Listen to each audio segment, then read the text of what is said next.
kati eno yentambuza y'obulamu bwo mu bintu ebyenjawulo wano mu programu Sumulula. Tukubuuzako nti good morning, it is a Monday, ennaku z'omwezi 29, the last Monday of this month. Tujja mu byaffe kati mu July, tujja mu byaffe ate tubitwale mu August. Yeah, pozi wanga muli mugisu. Just nina obubonero bw'abagisu. Ngaki? Kati awo kyetaaga programu namba omugisu omulabira ku ki? Newe ndi lwakuba you have not utilized me. Ati kyendi okubuuza. Ebintu ebimu tebyetaaga kubuuza. Era bali nakugamba gwe baakumala. Ebintu ebimu tebyetaaga kubuuza. Ebimu byetaaga hands on. Kakati omwezi ogw'omunaana tubaira tugenda mu embalu month. Oh, ya cheza. Akadodi kalyoke kavuge. Naye buli muntu yenna yeetaaga okusala ku mbalu. Busimama ngamba omutayire ne bamuddamu. Bangamba bakuddamu. Tebakuddamu. Inti kati abatayiri bakoma kumpi. Kati ku mbalu bakwongerayo. Embalu is about distance. Abo bate wakula. Bakuwagala. Kayo bate wakula. Nedda. Munayokedde kolokolera bantu. Zewe mbadde ndo. Mune tebabaddamu, but it is something. It's a very big discussion. I remember trying to gina ne Kwef era ku channel ya Dr. Kwef. Nange nali mmanyi bwoba musiramu mugisu. Omanyi marriages zino zireesa obuzibu. Kati omugisu yafuuka ddi omusiraamu. Mulimu tribes nga tolina kubeera. Abamu bagamba ndowooza tugendeyo kati naddala nga wano omulembe guno mwana omutayiranga muto. Naye I think okubutategeera bali ya mukolo naddala abakulidde e Kampala. Bw'okitegeera tewandyagadde genda mu shortcut. Naye kye njagala obuuza kati mbwasayimu bwange nga bwe ndi wano. Mbandi ono mama nga nkubira essimu. Nakuzaala nno mbaali. Omanyi abazadde tebaggwayo. Saa zonna kitaawo akyuka. Era baagala kulaba. Andi awo olabira omuntu atayagala maama taata muleka. Olabe nkuze kimala. Oba taata asobola okunabira e Kampala. Kakati nno munnange embalu tugisala buli even year. Sigwa buli mwaka. Katwakoma celebrating mu 2022, 2023 twatulina gibuka, then 2024. Omwaka ogutali gwa nsobi. Kakati embalu etusanze sibutiko. Nti maama tebanoga bungi. So abasuubira okubeera nga n'ennamba y'abantu edabolinze abaana abakuze kuba batandikira ku baana around the age of 16.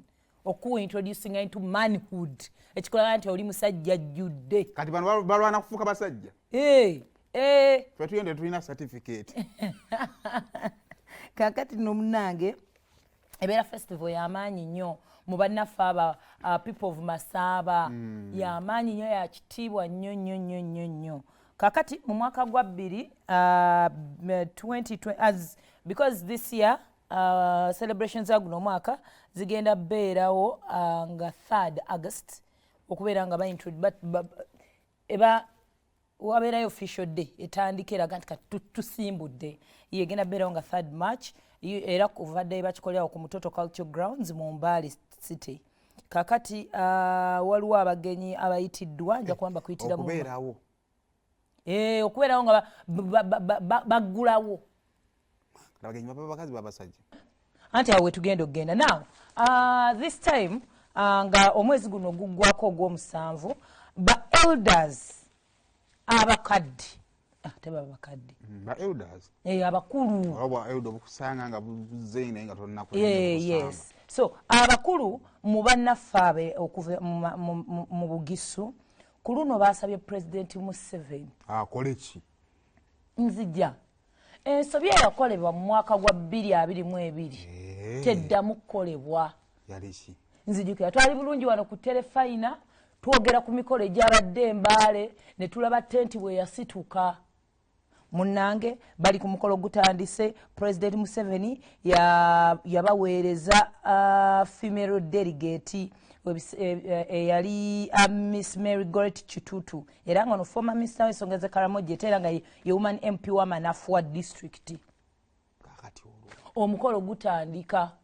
Omukolo gwatandika nga empewo ejja nga kibuyaga jja. Okusinziira kuba elder. Nga akazimu kagenda mu bbanga nkasitula tenti. Ebintu ebigatwalwa byaddanga tubira. Kati ne wulira byange. Akazimu nga ketula. Akasimula enfuufu. Akasimula enfuufu. Munaye batyo nga baddisa. Afyoli wadde. Kitu ky'akazimu nga kyadda. Babinyumiza nti ebyo bye mwalaba byalingawo nedda. Bakunyumiza bunyumiza. Badde ntidde. Munange bwe batu aba security nga bajjawo bagenyi bakulu nga era omukolo gwaggwa tegunnaggwa. Munange kati abakulu we batuulamu bwe batinga bagamba bajjajja baali boogera. Era bagambye President Museveni bajjajja baatwogererako ne batugamba ekyakolebwa yabajja. Wajjire. Bajjajja bakimanyi nti kasaatu masere ziba ntono. Nedda tulindako. Sinatuuka ku climax. Nkyanyumya mboozi. Mpozi gwe lutambula lukome wano kakati. Simanyi ntambuza ebyobulamu, sorry. Munnange alambi weeyogeza kakati bwatyo ne bagamba bo banyonnyola ensonga bweti nti kuva dda omukyala teyabeerangawo ng'omwana omulenzi agenda okukomolwa afuna okutiiririra. Kituufu. Ne bagamba kati balina ze bayita bagamba nti omwana omulenzi bw'alaba omukyala nga waali atya ne ze bayita scared swamps for rituals. Era mu ngeri y'emu mbunedda lwakuba kati bagenze balongoosaamu n'abantu abasajja abaakomolebwanga mu ddwaliro era tebaabangawo okuba bakawadzi banafu. Ate bakazi be bansala. Ate kati ebyombo bya kizungu bamala kusanyalaza eri kuno kana akadodi ke bazina ebiti bye bayitamu swamps ze bayitamu emisinde gye bayitamu kwe kubasanyalaza. Their kusanyalaza is natural. Ate mu ddwaliro. Mu ddwaliro bakuba mpisa obanga afudde. Bakuba obuyiso naye ekutestinga nti bukutte bakutega kiwala. Balanga tossa. Era nga sibalaba nga tokyassa. Bamanya nti olaba n'ekiwala kyebiko n'atassa. Wamma kakati munene bagamba nti era omwana omulenzi bw'atuuka okukomolebwa omukyala agenda mu nnyumba n'atuula n'agolola amagulu ge n'akkakkana. Mu nature omukyala bw'abeera ng'ali relaxed n'oli gwe bagenda okukomola naye abeera relaxed. Ye gwe baayitanga omugenyi omukulu teyatya. Era bw'atyo bwe yali ku mukolo nga yeesibye anywedde. She wasn't scared to see many wild animals at a go. Kakati munaaye bwe bityo byatambula n'agamba nedda munaaye kino n'agamba ebintu bino mubi kyakabambi kye kyamuviirako n'obuzibu. Sebo gwe nno tozanyisa bajjajja bayinza okuwerekera paka. Era nga bwe baakiikirira awo tebikyatambula bulungi. Tebyabatambulira bulungi paka na leero. Munene bannyonnyola ensonga era bwe batyo ne basaba oba kyembyasembyayo kansooke nyogere ku bagenyi abakulu abayinza abasuubirwa okubeerawo ku mukolo guno. Kaakati nno kweyo ensonga y'abakyala munnange wavudde eddoboozi ly'aba activists human rights activists ne bagamba banekuno kudimiininga bakyala kubamalamu maanyi. Amaanyi gabe gali ludda wa? Owagira n'oguma. Awagira kimuwagira ki? Bakazi kino mukiveemu mala bekimu temukiteekamu ddembe lyammwe. Munnaye babudde ne bagamba nedda ne bagamba era bano ba elders just kunafuya bakyala. Nedda bayuda batuufu. Munnange mbeeraawo nga ndi mugisu mbeereraawo. Otasobolereza tomanya. Tomanya. Kwafaza nga mama wakyali. Mama wakyali mwa tomanya. Tomanya. Mbeeraawo nga nzaani manya gabe geegaliwo. Kangoliyo wanambwa. Nga nze wanambwa. Waliyo gusolo. Nga kambwe saa kubanga ava mu kikeeto. Waliyo. Koyogeddeko amatono. Kamalayo sisofa okumyutinga. Awo nno ba elders okufuna kunyala elder kintu kyavunaanyizibwa. Munaye kubamu ku bagenyi abali expected. Kwaga amanyi nago gattako Mr. Okay. Tugende maaso. Abaasuubira President Museveni ajje yeetuukirire alabe mu ddwaniro. Basuubira President Ruto basajja bonna basuubira ba Kings 7 okuva Nigeria boga basuubira era ba Kings 3 okuva mu DRC Congo. King Muswati from Iswatini anatuleta kubiwala webyana muno yali atuyise ani abalemesa olwo minisita kyabekika mulimu nali maze n'okugenda maratuuka nti biringa bate hafi mulekeddani. Basuubira chairman of all kings in Africa from Ghana ne other Ugandan cultural leaders. Kakati mube basabe singa President Museveni abatasobodde. The gods have asked President Museveni bakatonda to attend the launch himself or send a circumcised man. A circumcised man. Kati yenagwe tunalaba kana tubaweereza agundi Moses ali abakadde bedda bagira kakati awo story weeri president yolonga amalo kulonda seyimo etwala kuddamu kuswala bajjajja bali tabamanyi abasajja abalaba bulabe soka kuyita mu karuumu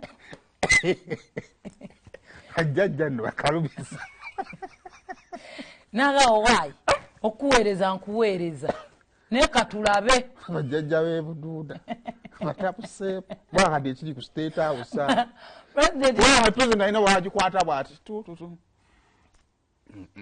ono tasobola kubona akyali oyo ani olwo ngwe bakubiddaani gwagaawe n'akyali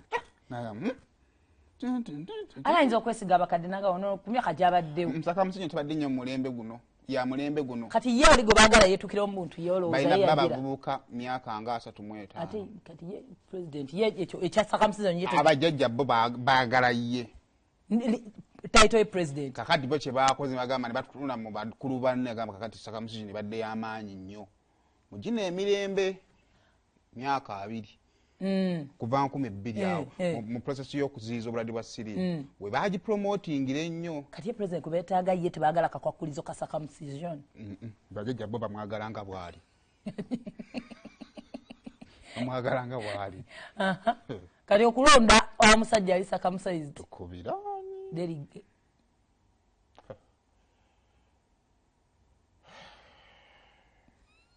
basone tukubiraani